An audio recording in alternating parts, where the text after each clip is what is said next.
Right, well, can we start this evening with us reading from the scriptures from Matthew chapter 12.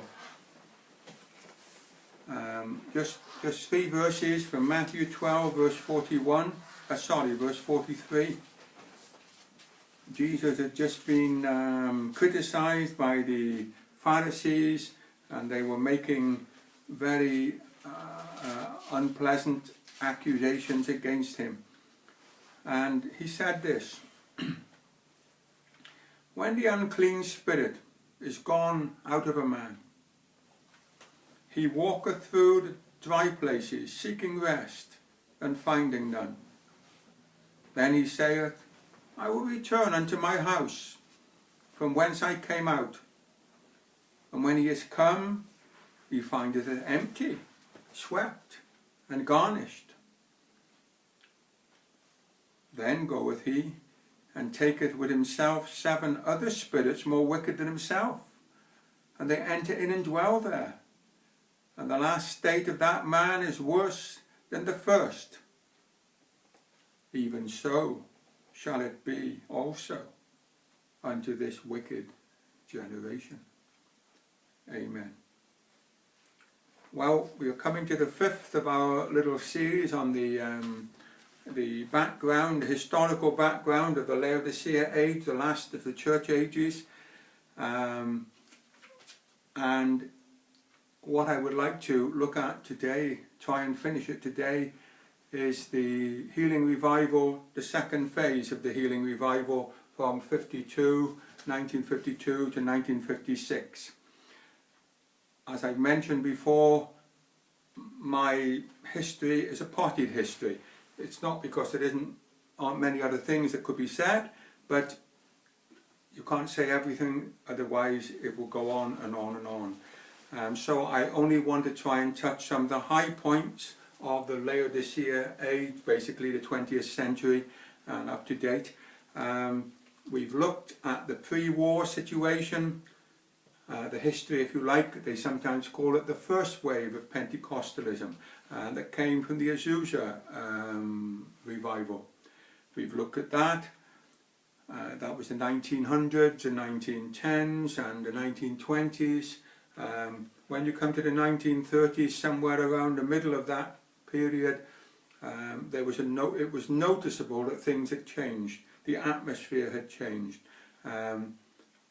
And there was, some call it a consolidation. In my opinion, not just a polite word for a decline. Spiritually, I'm speaking of. What they did with their buildings, I'm not interested in. What they did with their organizations and their constitutions, I'm not interested in. I'm only interested in the spiritual situation. And so we come up to the Second World War, and many grieve deeply over the loss of what once the Pentecostal movement people had known and experienced. Where was the presence of God? Where was the atmosphere that they had known in the early days? Where was the singing in the Spirit and the worship and the Holy Ghost that they had tasted of and experienced? These things, they were not there in the same way. Even the gifts of the Spirit, generally speaking, were, I don't know if uncommon is too strong a word to use, but they were certainly not like they used to be. The miraculous and the supernatural, they were becoming much more middle class, much more sophisticated, and much less of the way that they were in the early Azusa days and the first decade or two after that. Then we look at the second wave, or I prefer to call it a tsunami, for a tsunami it was, a spiritual tsunami indeed, that came immediately after the war, started around 46, late 46, 47, when the whole thing was building up to crescendo isn't quite the right word I want, but it was really building up an unparalleled power. There was a spiritual power, a spiritual force that had not been seen before anywhere in church history, in all recorded history. The early Pentecostal didn't experience it to this degree at all. especially in healings, dramatic healings, remarkable healings. The healings of all those kind of people that the critics are always saying we want to see people healed, or you can see it, rather than be told that they had a pain and the pain is gone. Well, they had plenty of things they could see if they had eyes to see, but they might have been blind themselves. But remarkable things happened, stunning things. One of the most amazing was when a congressman, former congressman of the United States Congress, and I think he was in his 80s if my memory serves me correctly, and he was healed in a meeting. He was a Baptist man. He wasn't a Pentecostal man, he was a Baptist man. He was brought up in the Baptist faith, and that's the way he was. But he'd always had a belief that God still healed the sick, and he'd been in a wheelchair, I believe, for 60 years. And in that time he'd been a congressman. At one time they wanted him to stand as a presidential candidate. But he declined, because one of the things would have involved rejecting the prohibition laws against alcohol that they had before the war in the States, and he refused to support that. But he was not a nobody, and yet one day, when he was healed by the power of God, he ran to the front of the meeting, and then he went and stood on the steps of the Congress, I think it was, one of these buildings in Washington, Congress, Senate or something, and there he praised the Lord for what he had done to him. These things weren't done in a corner. They weren't things that were, no one had ever heard of. They were astonishing things. There was mass evangelism, very large crowds, and they were interdenominational crowds, which was very unusual in those days, for various reasons. One of them is that the evangelicals and the Pentecostals weren't really on speaking terms. The Pentecostals were not allowed into the National Association of Evangelicals, which in the States, I suppose, the equivalent in the UK of the Evangelical Alliance, but the Pentecostal people were not welcome and they weren't part of it. And the Pentecostals didn't speak to one another, because there was such bitter division between them on different issues, and so there was such division in the camp of evangelicals and Bible believers. But united meetings began, and there was dramatic growth in Pentecostalism. It had grown after the Azusa revival, it had grown in the States, it had grown in various parts of the world, various countries, it had spread. But after the war, the spread of Pentecostalism was dramatic beyond anything that had been known hitherto. I've said it before, I'll say it again. The reason I concentrate on Pentecostalism is simple, because that is the key religious trend in the 20th century. And the reason I will concentrate so much on the healing revival is because that is absolutely fundamental to what happens after the war, from the 60s onwards. Whether or not people realise it, it is. So it's important to know what happened in those days. Well, this healing revival, as it was known, came to be known, lasted for 10 years, from mid-46-ish on, and it ended in 1956, generally acknowledged to have done so. There was in two phases. There were significant differences between the two. The first phase was 46-7 right up to about 51-2, and in that phase, that was the heyday of the revival. Well, that was when it was just, the waves were just going out and out and out everywhere. They were astonishing scenes, astonishing scenes. They'd never seen the likes of it. They were stunned when they watched blind person after blind person after blind person being healed and walking off the platform healed. When they saw the deaf and the dumb being healed before their very eyes. When they saw cancers falling off the very face, or whatever part of if they were external cancers, falling off them there and then in meetings. Astonishing scenes were seen. They were amazing. And it really was an inspiring time. It affected the evangelical world. The atmosphere of it affected the evangelical world, It wasn't just Pentecostals, the whole atmosphere, that you couldn't keep this atmosphere in a box. It was spilling over, it was affecting the whole evangelical Bible believing scene. And it started with a visit of an angel. And I repeat this deliberately because these things are biblical. We should read more of the Bible and know more of what the Bible says, rather than being so used to the ways of that we might have been brought up, or the ways of human thinking.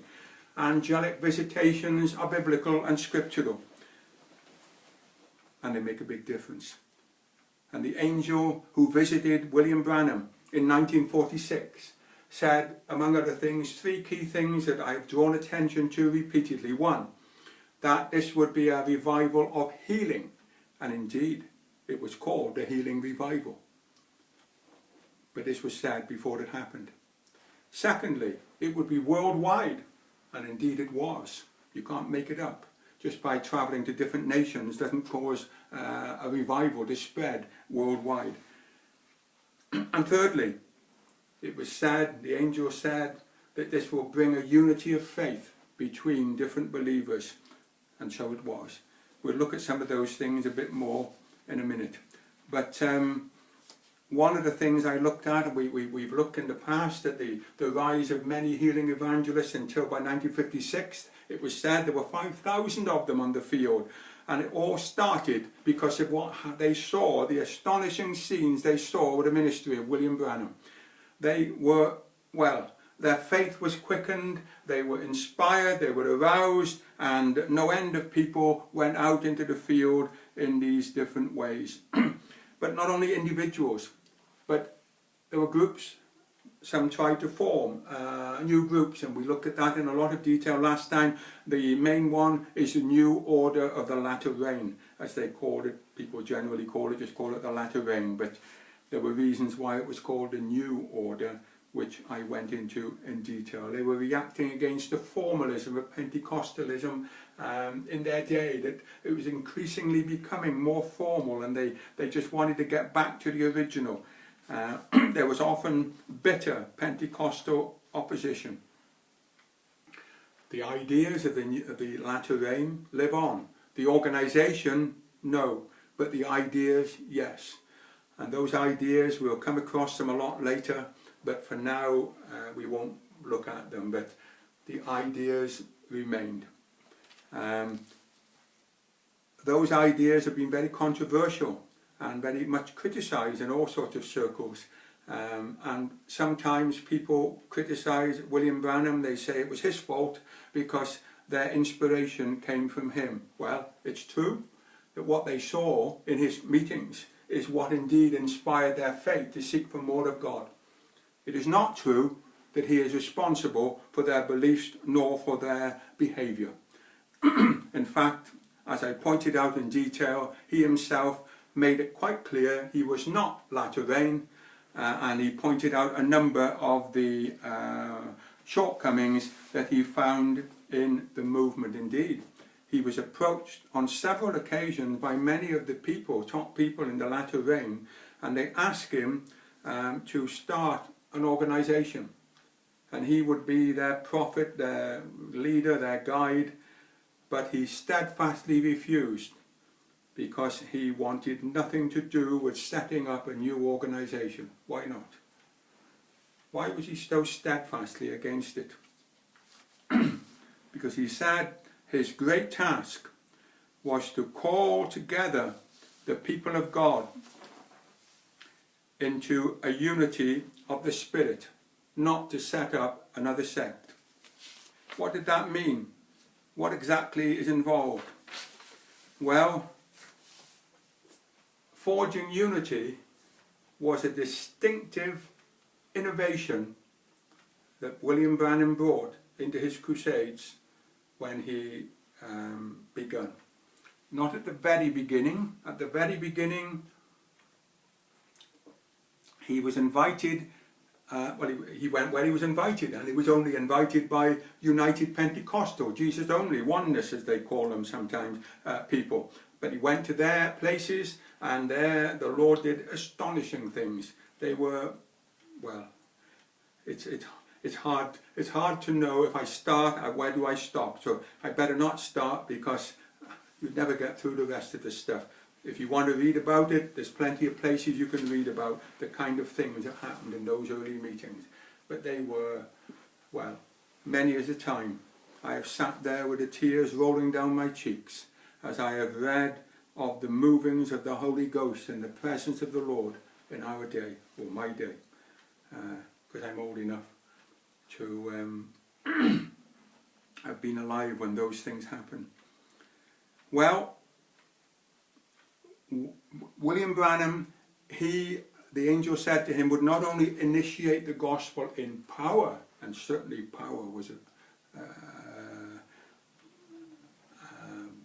an attribute of the healing revival, but the angel also told him that there would be unity between believers, and he pioneered hitherto unheard of united meetings amongst the greatly fragmented Pentecostal people who were very suspicious of one another, and there was quite a lot of animosity. One of the reasons for the divisions, not the only reason, there were a number of reasons. Some of them were over church government issues, but one of them, the key one between the two major groupings, was the Assemblies of God, who were Trinitarian, and the Jesus-only Oneness United Pentecostal Church, whichever you want to call them by, who were, well, they weren't Trinitarian. A lot often centred on the baptismal formula. There's an awful lot more to it than that. And there was deep distrust over doctrinal and other differences, particularly about the understanding of the Godhead, but William Branham brought these two together. In the spring of 1947, so that was, what would that be, about 9 months or so after he began to hold the healing meetings that the angel had told him about, he adopted what in those days was a remarkable, bold, new idea. Hitherto, his campaigns were solely based on invitations by UPC churches. They invited him, he went where he was invited. It wasn't that that's only where he would go, it's where he was invited. Then came a significant change, and he sought to involve an Assemblies of God pastor. His name was Gordon Lindsay. He was introduced to him by one of his UPC friends, and they talked together, and he wanted, well, they all wanted to introduce this remarkable ministry to a much wider audience of Pentecostal people, that they too could be blessed. And so, so it was. This wasn't an administrative decision. It wasn't a decision of somebody who had thought, how can I increase the crowds, and what if I do this, I'll get more people, and what if I do that, I'll get more people. This was done for spiritual reasons. It was part of what the Lord himself had shown to Brother Branham, and what the angel had said to him in 1946. Brother Branham's role, future role, in bringing together the United Pentecostals had actually been intimated to him the first time in a vision he'd had 10 years or so before, in 1936. And in that vision, he was standing before two pots. He was taking branches from two types of trees, and he planted them in the pots. And suddenly, out of the pots came two very large trees that grew right up until they reached into heaven, bearing much fruit. There's a book called William Branham, A Man Sent from God, published by Gordon Lindsay, and you'll find a lot of the story of that vision in that book. And in that book he says this, that he believed that vision had a lot to do with his newly begun healing ministry, and trying to bring people of different churches into fellowship, branches from different trees, planting them in two pots. He was standing between them. He was in the middle between the two pots, and the result of his putting the two branches into the pots was that the trees grew right up to heaven, bearing much fruit. Well, it's what happened. He was in the middle between the Trinitarian and the Oneness groups, and there he had a fellowship, had, what's the word I want, cooperation with both, and then because of that, and they remained in their separate pots. But out of those pots, there grew trees that right up to heaven, much higher than the pots had been before. The trees had been before, sorry. He had been shown his future ministry, he believed, in that vision, standing in the breach between the Oneness and the Trinitarian groups. They should not let sectarian ideas separate them. Each should go to the church of his choice. They were in their own pots, weren't they? But at the same time, having fellowship and godly love one for another. Through his ministry, he was trying to unite God's people that they may be one in heart and spirit. And then we move forward 10 years to 1946, when the angel met him in the cave. And this is what the angel said to him. By the two signs he was given, the Lord was calling his people together in unity of spirit. The ministry of Brother Branham was to bring people together in unity of spirit, of one mind and one accord. And so it was. It had never happened before. It had never happened. It's hard to believe because we don't live in that kind of period. I can remember some of it. I'm old enough to remember some of the things. I can remember some of the friction between different Pentecostal groups in the United Kingdom. I don't know the American situation firsthand, but I know my British situation. And I can remember listening to some conversations, how sometimes there'd be talk about the difference between the Assemblies of God and Elim, and it was unfavourable comparisons. And then we'd have talk about the apostolic denomination and different remarks and different comments. And to have united rallies was a bit avant-garde initially. Today we're much more used to, I don't know what the best word to use yet, I'll say ecumenical for a minute, but don't misinterpret me, a much more, you know, much more greater freedom of mixing with people from different organisations. But what he did was not normal, was not usual. Since the 1936 vision, and especially since the words of the angel, for his words that are spoken from heaven impart the spirit of the words to those who hear them. And the spirit of those words had been with him and entered into him, and from the time of the visitation he'd been very enthusiastic about bringing together into a unity of spirit different believers. And so he was very enthusiastic about the discussion with Gordon Lindsay and his other friends about the possibility of what they call, an American term, union meetings, united meetings. We would just have called them united rallies or whatever in the United Kingdom. But so Gordon Lindsay was introduced to Brother Branham because he wanted to make his ministry available to all God's people.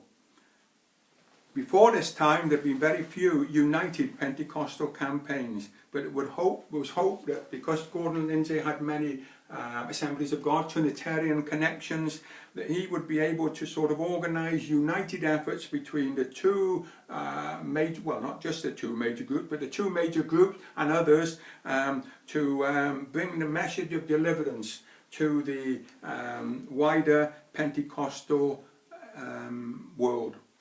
And so, from autumn 47, the campaigns were on an inter-church basis, consciously avoiding doctrines that were peculiar to one denomination and controversial and so on. They sought to engage as many Pentecostal denominations as possible, in cooperative sponsorship, and preference was given if they went to a town, to those towns where all the Pentecostal pastors were willing to cooperate. It was only Pentecostal because the others weren't interested in that. Well, they didn't even accept the fact that the gifts of the Spirit were for today. They didn't accept the fact that there were gifts of healing. They didn't accept the fact that there were gifts of the Spirit and the baptism of the Holy Ghost. So it was only the Pentecostals at this stage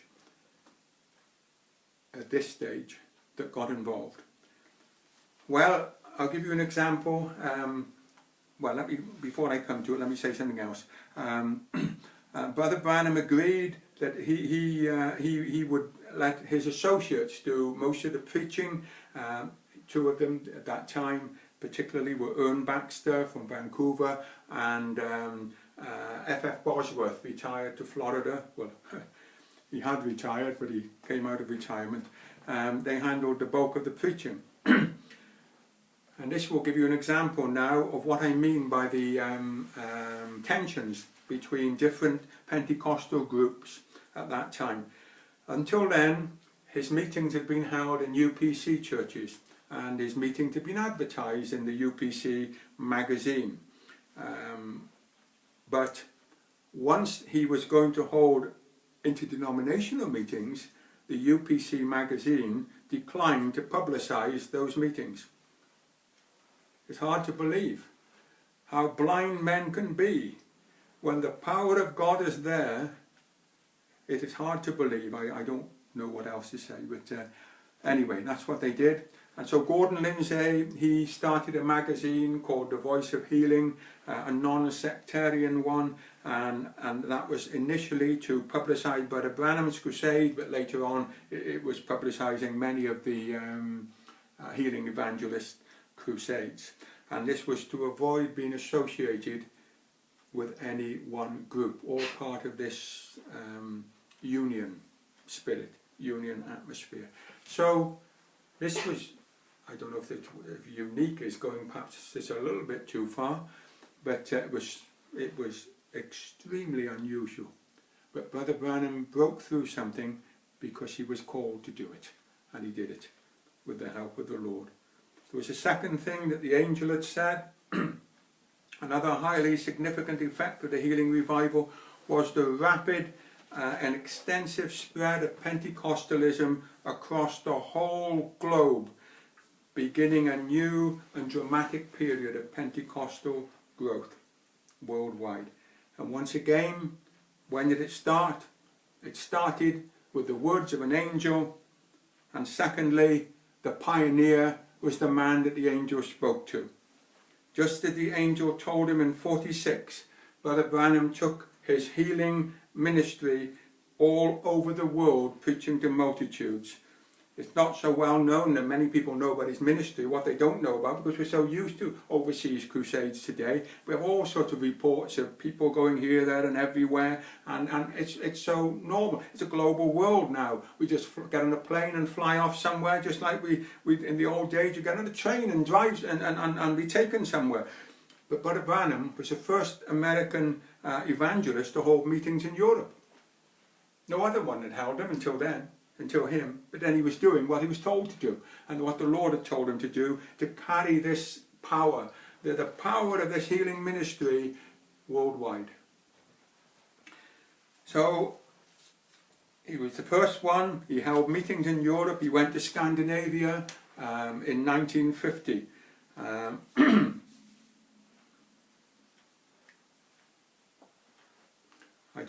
I didn't really get caught up in too many examples, but while he was there, I'll give you one example. There was a young lad raised from the dead that he had told people about for 2 or 3 years beforehand that it would come. And the day came when he was on a car being driven somewhere or other in Finland. A child was hit, the child was dead, and the child was raised from the dead after prayer. But we better move on. In 1952, that was in 1950, in 1952, the greatest meeting, religious meetings ever held until that time in South Africa were held with Brother Branham.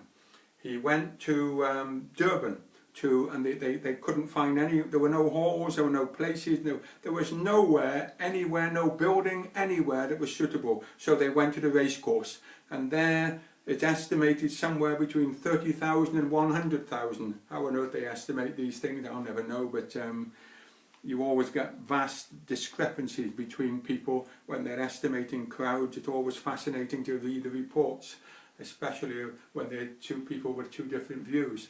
But the crowd is estimated anyway between 30,000 and 100,000 people for a religious gathering.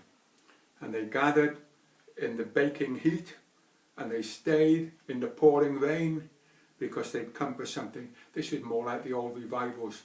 When what's his name now, Whitfield went up to Scotland in the first evangelical awakening in the 1740s. There he preached in the open air, the rain would be pouring down and people would be on their knees in the mud crying out unto the Lord. The atmosphere was dramatic. This wasn't a meeting where you give people green shield stamps, or give them nectar points today, don't you, for coming. This was something when the atmosphere of God was so real. So real. Well, in 54 he held what was considered to be his greatest meeting in India. There were an estimated 300,000 people in attendance. He was actually taken for a meal with Nehru, the Prime Minister of India at that time, the Prime Minister at the time of independence. And he held this meeting with 300,000. Actually, again, some people say it was 1 million, so take your pick. But I'll just put it like this. An estimated over 300,000 were in attendance. And there was one of the most fascinating healings in all Brother Branham's ministry. It got much resemblance to Mount Carmel and Elijah.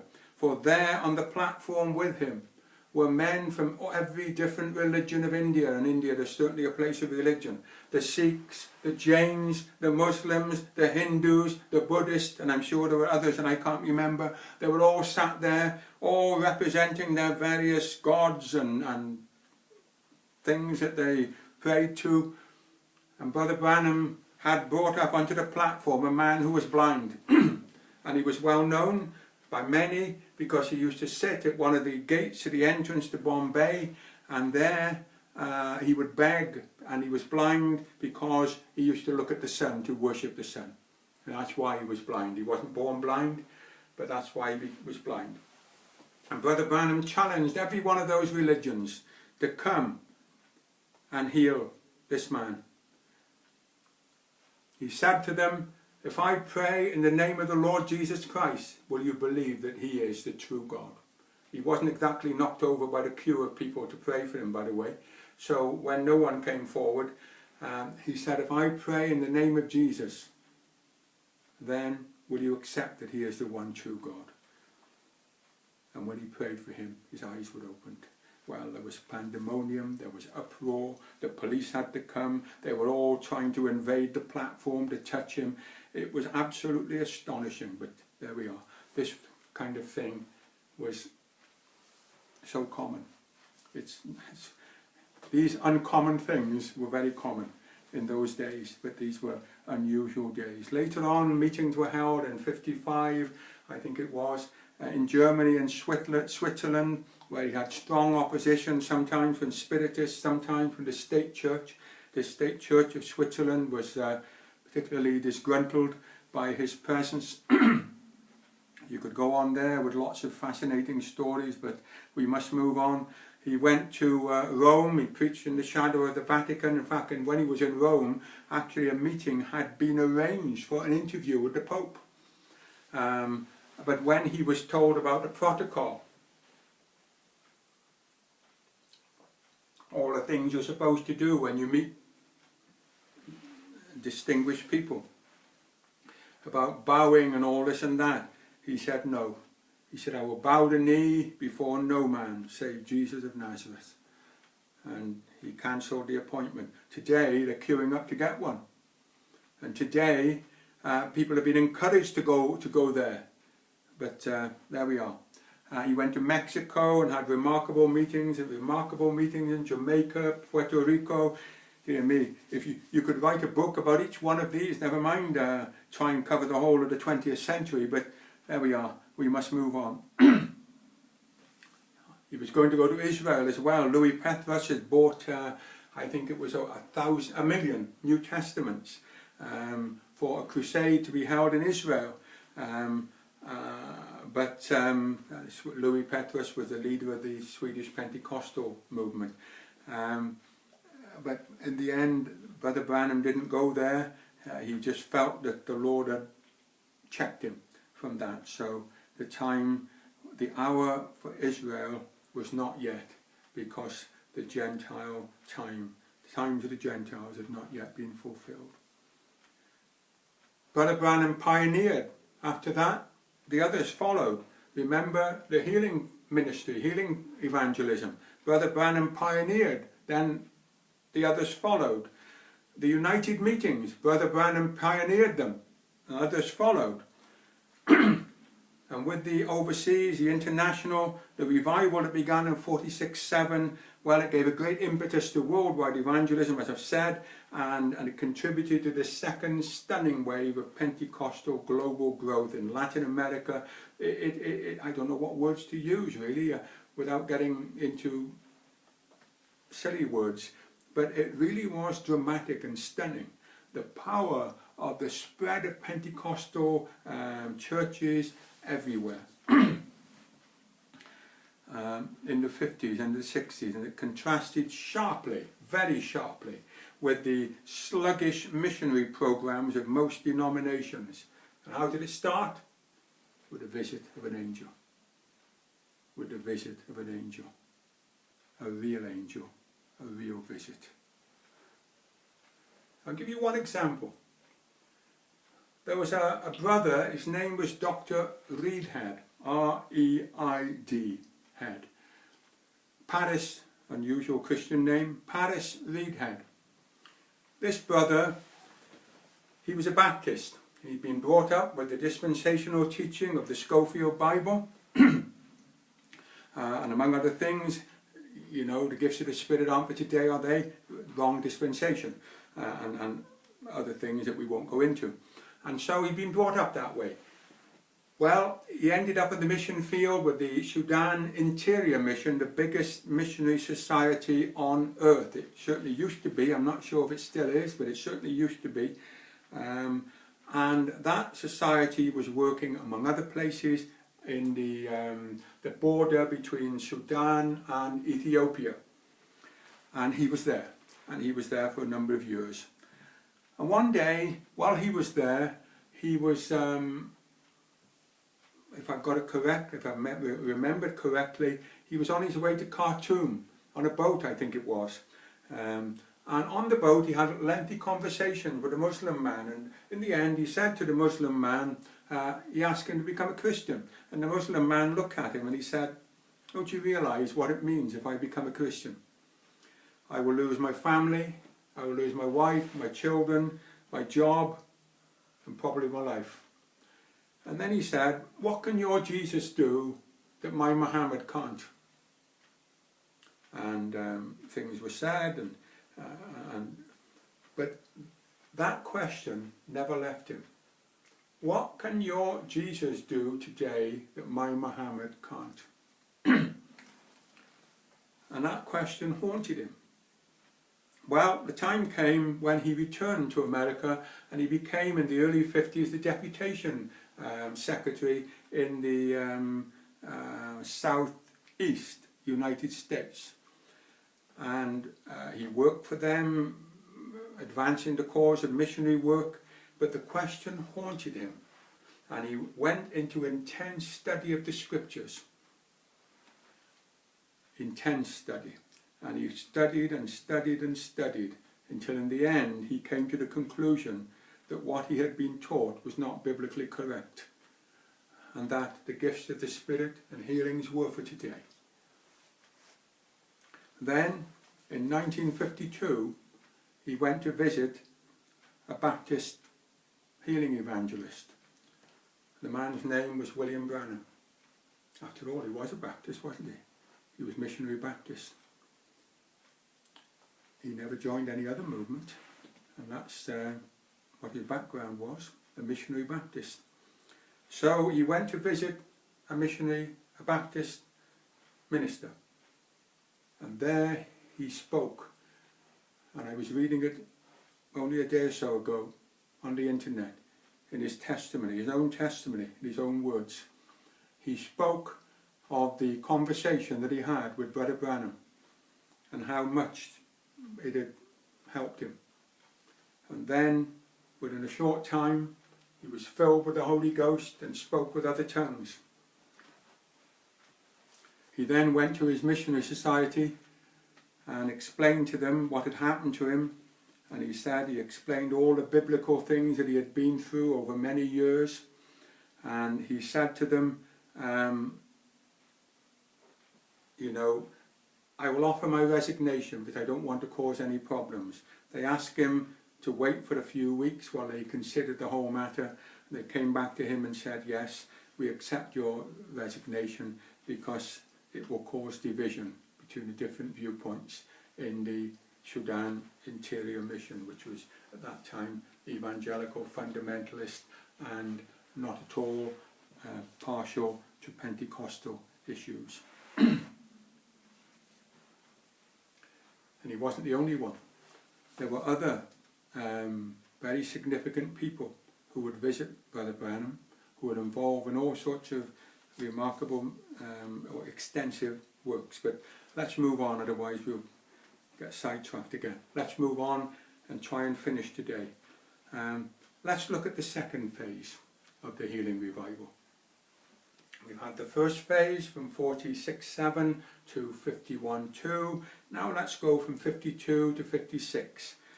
The crest of the healing revival, and this is acknowledged, this isn't, how can I say, this is acknowledged by commentators, onlookers, people with no axe to grind, that the crest was in 52, something like that. Put a month or two either side, but 52. And then the tide turned. Didn't stop, the tide turned. And the revival carried on until 1956, when it was generally agreed by 57 the revival was over. No matter what your viewpoint was, that was generally accepted. Why?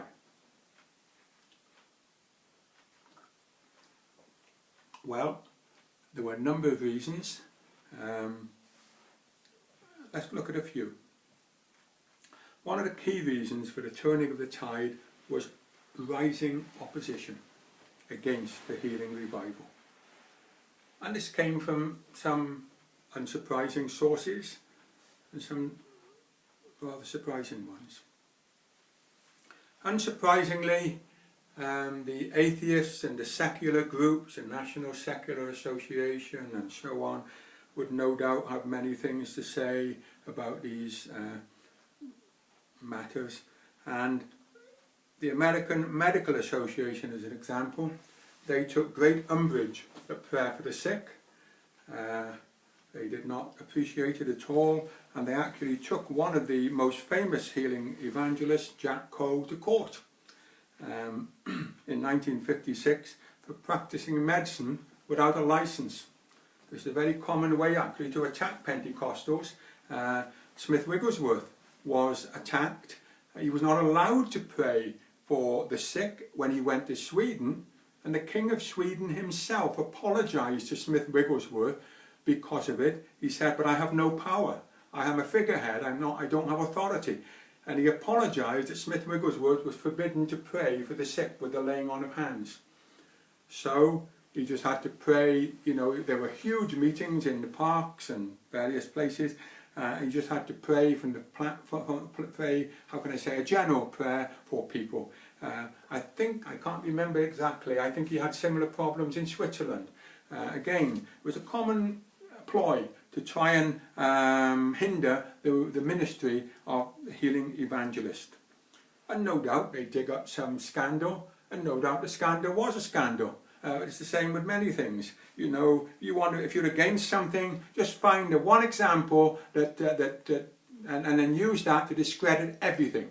Chuck the baby out, bury the baby, kill the baby, finish the baby off. But whatever you do, find some dirty water. That's the way to get rid of the baby. Anyway, well, the National American Medical Association took Jack Coe to court. The judge in those days threw it out. I'm not quite sure what he'd do today. Oral Roberts was threatened with the same thing. There were frictions between the evangelist and the medical profession. Sometimes it was because some of the Pentecostal evangelists took the approach that to ask for medical help was sinful. You must never ask for medical help at all. And this was actually not uncommon in early Pentecostals. If you read some of their stories. Brother Branham, he himself actually was on very good terms with his own medical people that he knew, and he counselled respect for the medical profession. He said, well, they're only doing the best they can, and when they come to the end of it, well, they come to God, and he'll sort it out. Unsurprisingly, there was a second group of critics, and they were religious, which doesn't come as a shock if you know your Bible. I once did a study of the New Testament, the Acts of the Apostles. Where did the opposition to the church come from? And most of it came from religious sources. Some of it was secular, but most of it was religious. And look at church history. People pick on communism and things like that. I tell you this, if you know your church history, religion has persecuted the truth far more than communism ever did. I spoke to a brother once in Poland. I was in Poland in the communist days. And this brother, he had lived in Poland before the war under the Catholic dictatorship. He lived during the war under the Nazi dictatorship, and he lived after the war under the communist dictatorship. And I said to him, which was the worse? And he said, the Catholic. To the evangelical believers. Come back to my point. At a time, unsurprisingly, at a time when Pentecostals were still viewed with intense suspicion, many non-Pentecostal churches, both modernist and fundamentalist evangelical, were very critical. I mean, the modernistic National Council of Churches, they condemned the sale of TV time to religious groups. I think it's still happening in Britain. I've got a feeling, I'm not quite 100% up to date with it, but I've got a feeling that they're not allowed to use TV time. I heard something about the law changing, but what exactly and what way I don't know. But they're not partial in this country to British TV promoting evangelical Pentecostal preaching. They're partial to criticising it, but not to presenting it. Well, the evangelical churches, the fundamentalist churches, could be quite strong in their opposition. For example, the Churches of Christ, the denomination as a whole, took a very strong line against all the healing evangelists. They regularly, if there was a crusade coming up, they'd regularly put an article in the local paper criticising it and all manner of things. And one of the things that they would do was to offer a reward if you bring anyone who's been healed and you can sort of prove it, presumably with some form of doctor's note or something or other. And they were very strong. Mind you, Brother Branham took them at their word once. He took somebody who'd been healed and he took them to the local Church of Christ pastor, who then went all embarrassed and said, oh, it's a Saturday, the office will be shut in headquarters, so I can't contact them. He said some more things, but I won't go into those. But sometimes the old fundamentalist Baptist, but not as a complete denomination, but individual Baptist ministers, because they could be very autonomous. The Baptist churches are not centrally governed. They believe a lot in the autonomy of the local church, so individual pastors could have a lot of freedom. And some of them, there was one in Houston in Texas, I think it was 1950, when he made a great show. I think he put stuff in the newspapers, and then he hired a hall, and he challenged Brother Branham and his people to come and to debate with him on the doctrines of healing in the Bible. He really must have been antagonistic to do all this. I mean, it cost money. And he hired some photographer to come along and, you know, take snaps of it, look good on the front page, waving his fist under the evangelist's nose. Quite whether it looked good in heaven, I don't quite know, even if he had been right. But that's another thing, that's for him to decide. But that's what he wanted to do. It didn't quite work out the way he intended. In the end, Brother Branham did appear. He didn't want to, but in the end he chose to. Well, the Lord told him to appear, so he appeared.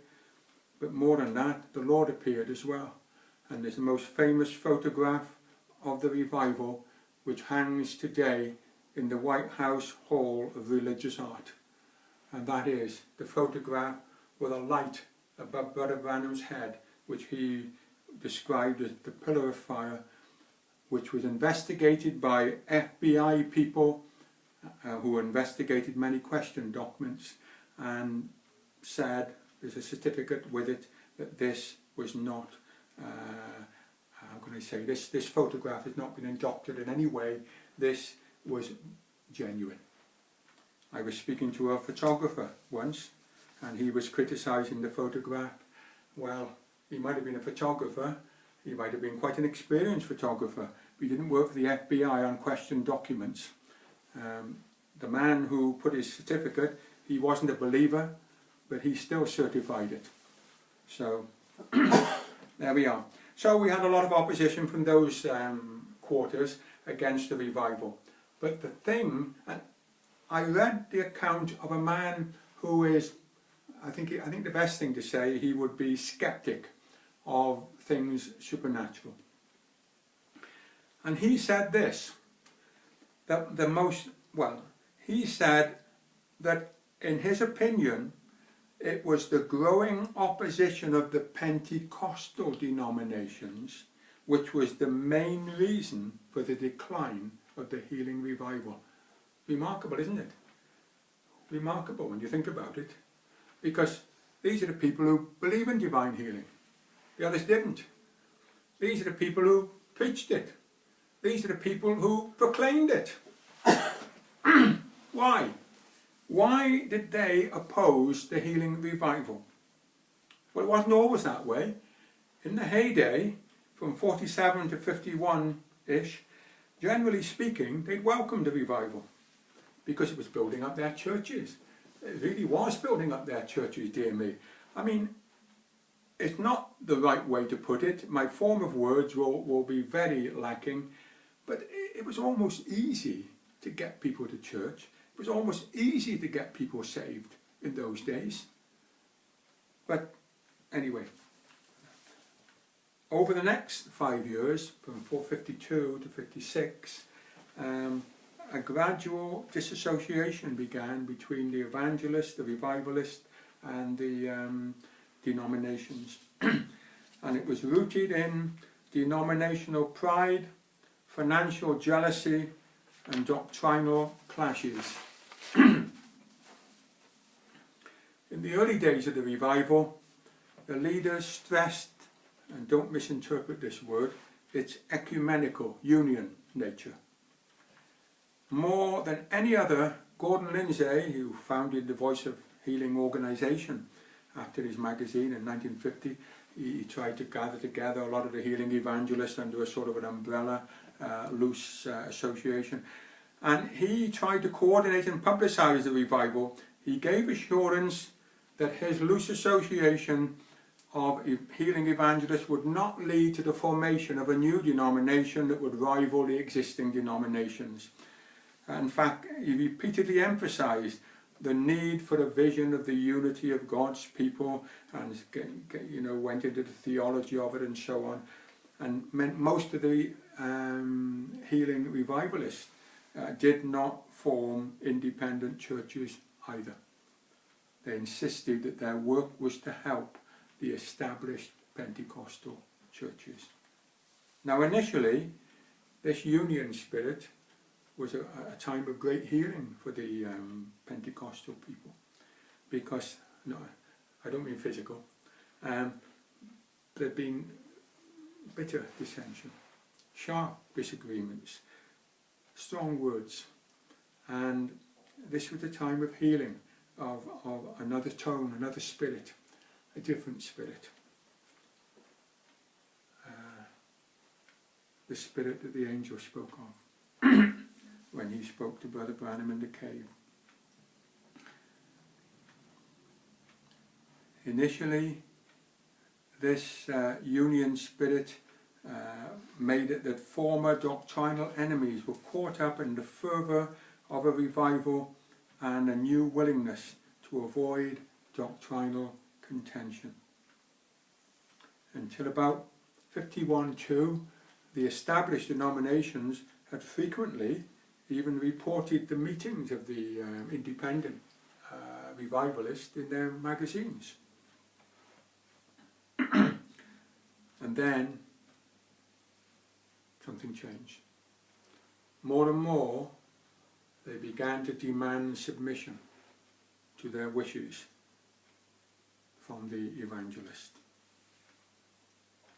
We'll look at just the assemblies of God. I mean, you can look at a lot of stuff if you want to, but we'll just take a few bits and pieces from the relationship of the assemblies of God with the evangelist. The American assemblies of God I'm talking about, of course, in the early 50s, initially they took a gradual, softly approach, seeking to assert their authority, but quietly. Now, I hope you won't misunderstand me in what I'm going to say, but it reminds me an awful lot of how Rome took over the early Franciscans. When I read how the assemblies of God sought to take over the healing evangelist, it reminded me exactly of how Rome wanted to take over the evangelism of the very early Franciscans in their first decade, when they were flushed with the life and the freshness of what they'd found from the Lord, and gradually they absorbed them into the system. Some refused, and they were called the spiritual Franciscans, and they were terribly persecuted. The others became part of the system, and now we all know about the Franciscans, one of the great orders of the Roman system. Anyway, let's go back to the Pentecostal situation. They started with those independent evangelists who held accreditation as ministers in the assemblies of God.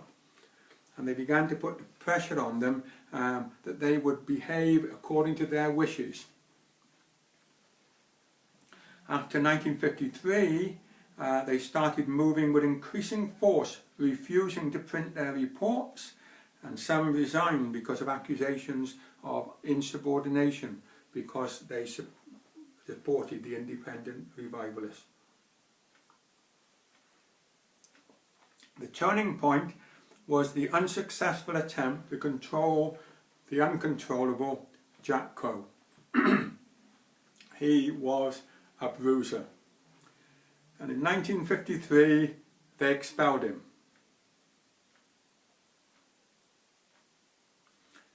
And he went on and built his own independent church. From then on, cooperation between the revivalists and the denominations was rare. As tension increased, some, A.A. Allen, O.L. Jaggers and Jack Coe, became militantly, and I mean militantly, I don't mean physically, anti-institutional, speaking strongly against the denominations. Now, to be fair, to be sure, criticism of the healing evangelist wasn't wholly unjustified. It's the same with many things. The baby's bathwater is dirty. We don't want to keep it, do we? By early 56, some of their excesses were coming to wide public notice.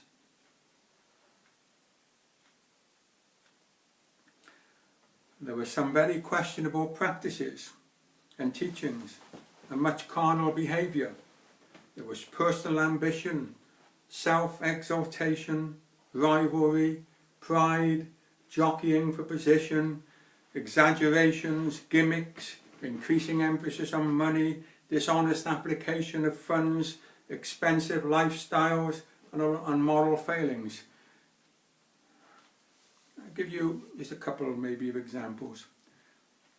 The financial needs of the evangelist, they were certainly great. I mean, it wasn't cheap having tents and hiring things and all the other expenses that were involved.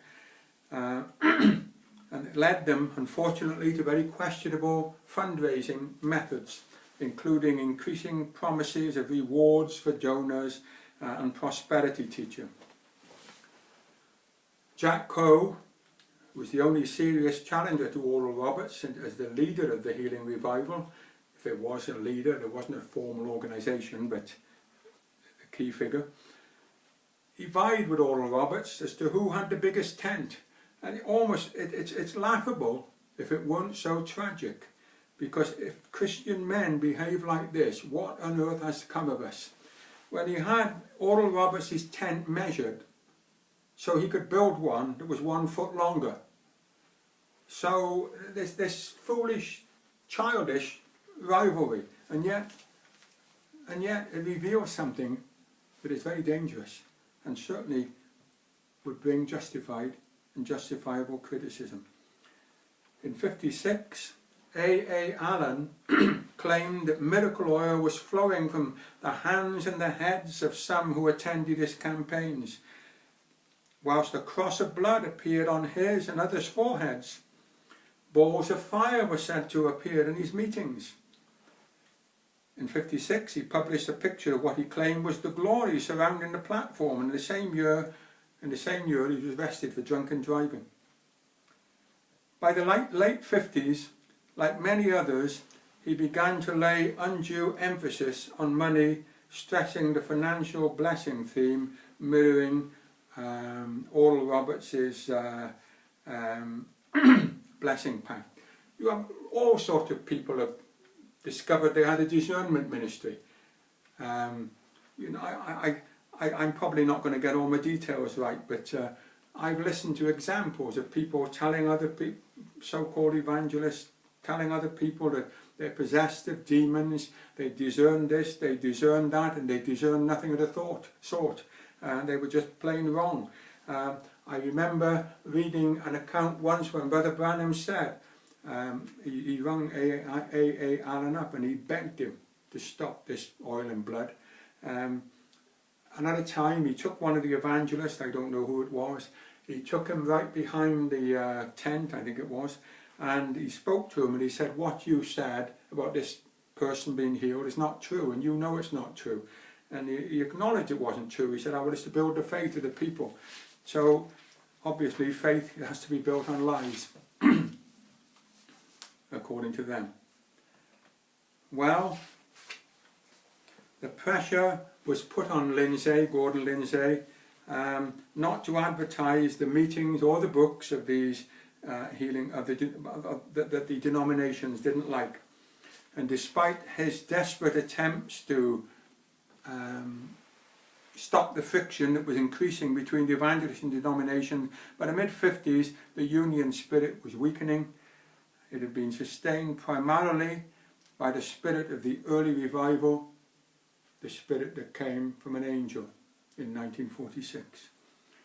But as that declined, all doctrinal loyalties resurfaced, and the early union spirit was killed off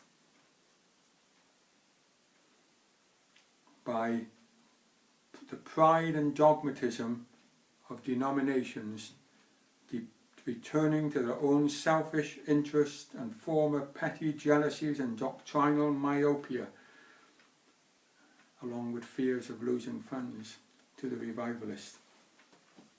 Increasingly, the ones who work for union and fellowship were labelled as being compromisers.